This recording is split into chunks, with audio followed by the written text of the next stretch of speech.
இன்னைக்கு ஒரு அழகான கதை கேட்கலாமா? இதோ பாருங்க குட்டி ஒட்டகச்சிவிங்கி. அது ரொம்பவும் துருதுருன்னு இருக்கும். எப்பவும் புதுசா ஏதாவது பார்க்கணும்னு ஆசைப்படும்.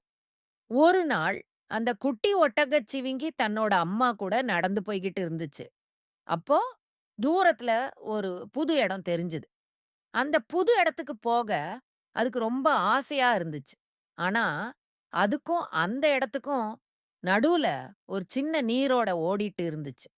அந்த நீரோடைய எப்படி கடக்கிறதுன்னு குட்டி ஒட்டகச்சிவிங்கி யோசிச்சுச்சு. அப்பதான் அது ஒரு மூங்கில் பாலத்த பார்த்தது. அந்த பாலம் கொஞ்சம் ஆடுற மாதிரி இருந்துச்சு. குட்டி ஒட்டகச்சிவிங்கிக்கு கொஞ்சம் பயமா இருந்துச்சு. ஆனா, அந்த புது இடத்த பார்க்கிற ஆசை அத விட பெருசா இருந்துச்சு. மெதுவா தன்னோட சின்ன கால்கள வச்சு அந்த பாலத்துல நடக்க ஆரம்பிச்சது. பாலம் லைட்டா ஆடுனாலும், அது தன்னம்பிக்கையோட நடந்து போச்சு. சுத்தி இருக்கிற மூங்கில் செடிகள பார்த்துக்கிட்டே நடந்துச்சு. பத்திரமா அந்த பாலத்தோட மறுகரைக்கு போயிடுச்சு. அட! அங்க எவ்ளோ அழகான பூக்கள், செடிகள்லாம் இருந்துச்சு பாருங்க. புது இடத்த பார்த்ததும் அது ரொம்ப சந்தோஷப்பட்டுச்சு.